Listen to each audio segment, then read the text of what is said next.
Students, आज हम लोग इलेक्ट्रिकल वर्कशॉप का एक टॉपिक पढ़ेंगे जिसकी हेडिंग है इलेक्ट्रिक हीटर। इलेक्ट्रिक हीटर, जैसा कि आप जानते हैं, ये हमारे घरों में, ऑफिसों में बहुत एक साधारण सी चीज़ है जो काफ़ी ज़्यादा उपयोग में ली जाती है। इलेक्ट्रिक हीटर हमारा जो होता है, इसका साधारणतः उपयोग हमारे घरों में दूध गर्म करने के लिए, चाय गर्म करने के लिए, पानी गर्म करने के लिए जनरली किया जाता है। या कई बार हम लोग खाना बनाने के लिए काम में लेते हैं। आप लोगों ने जो स्टूडेंट्स जनरली हॉस्टल्स में रहते हैं उन्होंने नोट भी किया होगा कि कई बार हम लोग इलेक्ट्रिक हीटर से हॉस्टल्स में या अपने रूम पे खाना वगैरह बनाते हैं या इस पे हम चाय दूध गर्म करते हैं। तो आज हम लोग इलेक्ट्रिक हीटर के बारे में ही अध्ययन करेंगे। मैंने स्टूडेंट्स यहाँ पे एक डायग्राम बनाया है इलेक्ट्रिक हीटर का। इस डायग्राम में मैंने इलेक्ट्रिक हीटर्स के डिफरेंट पार्ट्स को दिखाया है।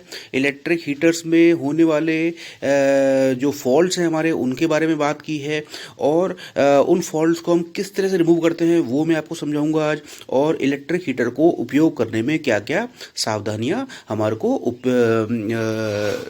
ध्यान में रखनी चाहिए, वो हम सारी चीज़ें इसमें आज डिस्कस करेंगे। तो सबसे पहले आप देखें, इलेक्ट्रिक हीटर के जो मेन पार्ट्स होते हैं, जो इसके मुख्य भाग होते हैं इलेक्ट्रिक हीटर में, इसका फर्स्ट पार्ट हम लोग डिस्कस करेंगे बेस या बॉडी।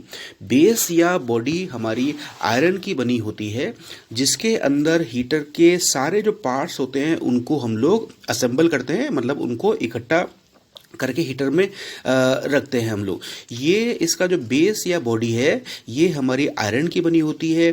क्योंकि ये आयरन की बनी होती है और जैसा कि मैंने बताया कि ये दूध चाय पानी गर्म करने के लिए भी काम आता है, तो कई बार इसकी बॉडी जंग ना खा जाए, इसलिए हम लोग इसकी बॉडी बनाने के बाद में उस पर निकिल का पॉलिश कर देते हैं, जिससे वो आपको स्टेनलेस स्टील के जैसे चमकता हुआ दिखेगा। अगर इसके ऊपर कुछ गिर भी जाए हमारा, तो हम इसको तुरंत गीले कपड़े से पोंछ सकते हैं, साफ कर सकते हैं, जिससे ये हमारा सालों साल तक नया रहता है। तो इसकी जो बॉडी है, इसकी बॉडी या बेस हमारी आयरन की बनती है। दूसरा मैंने यहाँ पार्ट डिस्कस हम लोग करेंगे यहाँ पे पोर्सिलेन प्लेट। जैसा कि हम लोग जानते हैं कि जो हीटर है ये हमारा चीज़ों को गर्म करने का काम आता है, तो नेचुरली इसके अंदर हमारा एक हीटिंग एलिमेंट लगा होगा, जो कि हमने इसके पहले वाले लेक्चर में डिस्कस किया था। वो हमारा नाइक्रोम का बना होता है, मतलब एक एलॉय होता है जिसका ये बना होता है, जिसके द्वारा या उस हीटिंग एलिमेंट में हम सप्लाई प्रदान करके चीज़ों को गर्म करते हैं। तो जो हीटिंग एलिमेंट हमारा होता है, ये हीटर की बॉडी के डायरेक्ट संपर्क में ना आ जाए, इसलिए हम लोग एक पोर्सलेन प्लेट का उपयोग करते हैं। ये जो पोर्सलेन प्लेट है हमारी, ये हमारी पोर्सलेन या सिरामिक की बनी होती है। ये प्लेट हमारी जनरली चौकोर या गोल आकार में होती है, डिपेंड करता है कि हमारे हीटर का शेप कैसा है।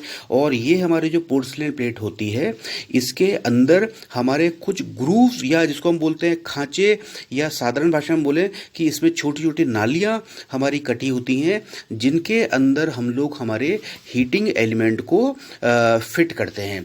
तो हमारी जो पोर्सलेन प्लेट है, ये इसका सेकेंड पार्ट है। थर्ड हमारा इसका पार्ट होता है हीटर का एलिमेंट, जो इसका मेन पार्ट होता है। हीटर का एलिमेंट हमारा नाइक्रोम का बना होता है। ये हमारा मार्केट में अलग अलग रेटिंग का, 1 किलोवाट का, 1.5 किलोवाट का, 2 किलोवाट का, ये मार्केट में इजीली उपलब्ध होता है। जिस तरह का हमारा हीटर है, या छोटा हीटर है तो छोटा एलिमेंट हो जाएगा, बड़ा हीटर है तो बड़ा रेटिंग वाला एलिमेंट हमारा इसमें काम आ जाएगा। चौथा मैंने पार्ट इसका डिस्कस करेंगे हम लोग, कनेक्टर पिन। ये जो कनेक्टर पिन होती है, ये इसका मेन जो यूज़ होता है, वो हमारी कनेक्टिंग वायर को हीटर के एलिमेंट से जोड़ना होता है।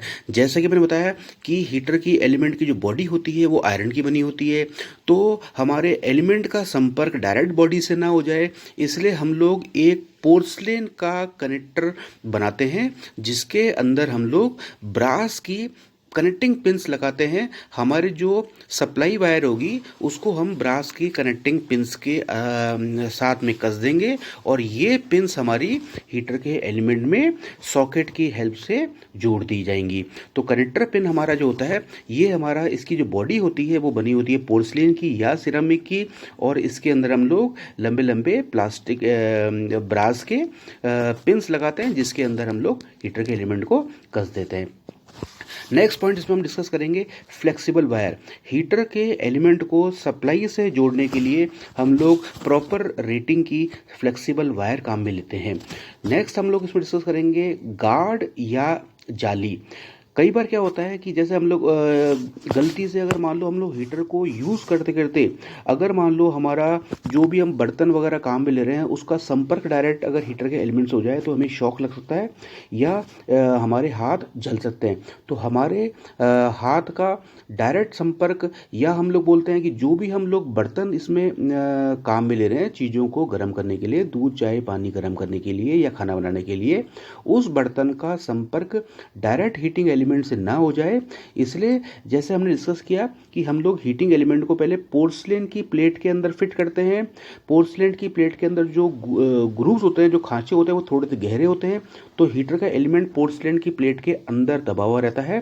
पोर्सलेन की प्लेट के अंदर हीटिंग एलिमेंट को लगाने के बाद में ऊपर से हम लोग एक गार्ड या जाली को स्क्रू के द्वारा हीटर की बॉडी में कस देते हैं, जिससे हमारा जो भी बर्तन होगा उसका संपर्क डायरेक्ट हीटिंग एलिमेंट से नहीं होगा। नेक्स्ट हमारा इसमें पार्ट आएगा स्क्रूज। हीटिंग जो हीटर हमारा होगा, इलेक्ट्रिक हीटर होगा, इसके डिफरेंट पार्ट्स को कसने के लिए, डिफरेंट पार्ट को असेंबल करने के लिए, हीटर एलिमेंट को हीटर में कसने के लिए हम लोग अलग अलग तरह के स्क्रूज काम में लेते हैं। लास्ट इसका पार्ट हम लोग डिस्कस करेंगे हैंडल। हैंडल का उपयोग हीटर को एक स्थान से दूसरे स्थान तक ले जाने या उठाने के लिए होता है। ये जनरली हमारा इबोनाइट या बेकेलाइट या कोई इंसुलेटेड पदार्थ का बना होता है। तो स्टूडेंट्स, ये हम लोगों ने हीटर के डिफरेंट पार्ट्स के बारे में पढ़ा।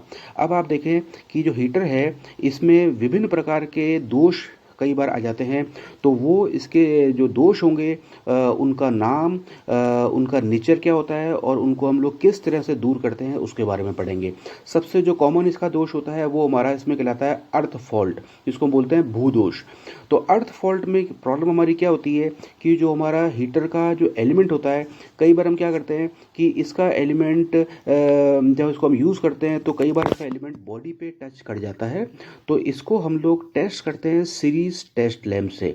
तो सीरीज टेस्ट लैंप से इसको हम इस तरह से टेस्ट करेंगे कि हीटर सीरीज टेस्ट लैंप का एक सिरा हीटर के एलिमेंट पे लगा देंगे और दूसरा सिरा हीटर की बॉडी पर लगा देंगे। अगर हमारा बल्ब, जो हमारा सीरीज टेस्ट लैंप का बल्ब है, अगर वो हमारा ऑन हो जाता है तो इसका मतलब है कि हीटर में कहीं ना कहीं अर्थ फॉल्ट है। इसका मतलब कहीं ना कहीं उसका एलिमेंट बॉडी पे टच कर रहा है। अगर इस स्थिति में हम हीटर को उपयोग करेंगे तो हमारे को शॉक लगने का चांसेस ज़्यादा रहेगा। तो हम लोग इसमें ये करेंगे कि अगर मान लो अर्थ फॉल्ट हीटर में आ रहा है तो हीटर को पूरे को हम सप्लाई से डिस्कनेक्ट करने के बाद में इसको हम ऊपर से इसके स्क्रूज वगैरह खोलेंगे और फिर हम ये देखेंगे कि इसका एलिमेंट बॉडी पे कहाँ टच कर रहा है और उसको वहाँ बॉडी से इसका संपर्क हटाने के बाद में पुनः सही पोजीशन पर लगा करके कस देंगे तो हमारा अर्थ फॉल्ट इसमें रिमूव हो जाएगा। दूसरा इसमें हमारा फॉल्ट आता है ओपन सर्किट, जिसको हम बोलते हैं खुला परिपथ। इसमें हम लोग ये करते हैं कि जो हमारा एलिमेंट होता है उसके दोनों सिरों पर सीरीज टेस्ट लैंप लगाने पर अगर हमारा बल्ब ऑन नहीं होता तो इसका मतलब ये है कि हमारा इसमें ओपन सर्किट है। ओपन सर्किट वाली कंडीशन में बल्ब आपका नहीं जलेगा। तो इसका ये मतलब होता है कि आपका एलिमेंट कहीं ना कहीं बीच में से क्रैक हो गया है या टूट गया है। तो अगर बल्ब आपका नहीं जलता है, आपको ये कंफर्म हो जाता है कि ये मेरे एलिमेंट में ओपन सर्किट है, तो पुनः आप हीटर को सप्लाई से डिस्कनेक्ट करें, इसके ऊपर से स्क्रूज खोलें, इसके एलिमेंट को देखें कि वो एलिमेंट कहाँ से टूट गया है। अगर एलिमेंट आपका टूट गया है तो इस पूरे एलिमेंट को हीटर की बॉडी से बाहर निकाल के उसको नए एलिमेंट से रिप्लेस कर दें, कभी भी एलिमेंट को रिपेयर करने की कोशिश ना करें। थर्ड हमारा इसमें फॉल्ट आता है शॉर्ट सर्किट। शॉर्ट सर्किट वाली कंडीशन ये होती है कि सीरीज टेस्ट लैम्प के जो सिरे होते हैं उनको जब हम एलिमेंट पे लगाते हैं तो हमारा बल्ब, जो हमारा सीरीज टेस्ट लैम्प का लैंप होता है, जो बल्ब होता है, वो थोड़ा सा तेज ग्लो करेगा। इसका मतलब वो थोड़ा ज़्यादा चमक जाएगा। तो अगर बल्ब ज़्यादा चमक जाएगा तो इसका मतलब क्या है कि हीटर में हमारा शॉर्ट सर्किट है। तो अगर हीटर में शॉर्ट सर्किट है, कई बार क्या होता है हीटर को साफ़ करते करते उसमें कोई लोहे की चीज़ गिर जाती है, लोहे के ब्रश से हम साफ़ कर दिया उसकी बॉडी को, तो उसका कोई तार उसमें टूट के गिर जाएगा तो हमारा एलिमेंट शॉर्ट हो सकता है। तो पुनः हीटर को सप्लाई से डिस्कनेक्ट करने के बाद में आप इसके स्क्रूज खोलें और ये चेक करें कि एलिमेंट कहाँ किस पोजीशन पे शॉर्ट हो रहा है। उसको वहाँ से वो फॉल्ट को रिमूव करने के बाद में आप एलिमेंट को पुनः अपनी सही स्थिति पे लगा करके स्क्रूज को कस दें। तो हमारा 3 तरह के फॉल्ट होते हैं, अर्थ फॉल्ट, ओपन सर्किट और शॉर्ट सर्किट। इनका नेचर क्या होता है ये हमने पढ़ लिया और इनको हम किस तरह से रिमूव करते हैं वो हमने पढ़ लिया। अब एक हम इसमें लास्ट टॉपिक पढ़ेंगे, इलेक्ट्रिक हीटर को यूज़ करते हुए क्या क्या आपको सावधानियां रखनी चाहिए। सबसे पहला तो जो जनरल चीज़ है, जब भी आप हीटर को यूज़ कर रहे हैं, क्योंकि इसका एलिमेंट यूज़ करते हुए रेड हॉट हो जाता है, तो किसी भी कंडीशन पे आप जो बर्तन वगैरह है उसको डायरेक्टली अपने हाथ से ना उठाएं। कोई कपड़े का टुकड़ा या कोई हम जिसको बोलते हैं चिमटा या संडासी, उसको यूज़ करके आप एलिमेंट बर्तन को हटा सकते हैं। और दूसरा इसका जो हम पढ़ते हैं वो जब जैसे हम लोगों ने पढ़ा कि कई बार हमारे एलिमेंट में ओपन सर्किट हो जाता है, एलिमेंट टूट जाता है। तो जब भी हम एलिमेंट को पोर्सिलेन की प्लेट में लगा रहे हैं तो ये ध्यान रखें एलिमेंट को लगाते हुए कहीं भी एलिमेंट हमारा बहुत ज़्यादा खिंचना नहीं चाहिए, या हम लोग बोले हैं कि एलिमेंट ना तो बहुत ज़्यादा टाइट लगाना चाहिए, ना एलिमेंट आपका बहुत ज़्यादा लूज लगाना चाहिए।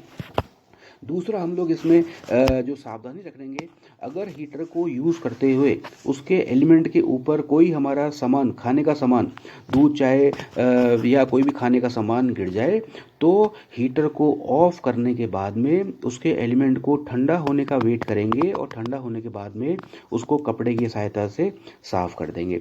लास्ट पॉइंट जो सबसे मोस्ट इम्पोर्टेंट, जैसे मैंने पहले बताया आपको, अगर हीटर का एलिमेंट किसी भी कंडीशन पे टूट जाए या क्रैक हो जाए तो उसको किसी भी कंडीशन पे रिपेयर करने की कोशिश ना करें, क्योंकि हीटर के एलिमेंट की रेटिंग फिक्स होती है।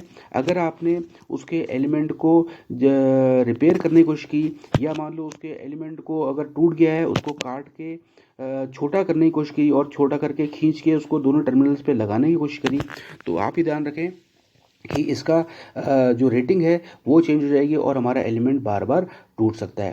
तो स्टूडेंट्स, ये हम लोगों ने आज इलेक्ट्रिक हीटर के बारे में पढ़ा। इसमें इसके क्या क्या इसका उपयोग होता है, क्या इसके मुख्य भाग होते हैं, किस तरह के इसमें दोष आते हैं, उनको हम किस तरह से रिमूव करते हैं और इसको यूज़ करते हुए क्या क्या सावधानियाँ रखनी पड़ती हैं, तो इसके बारे में हमने अध्ययन किया। धन्यवाद। मैं Mukesh Shahi, lecturer electrical, government polytechnic college Rajsamand. Thank you.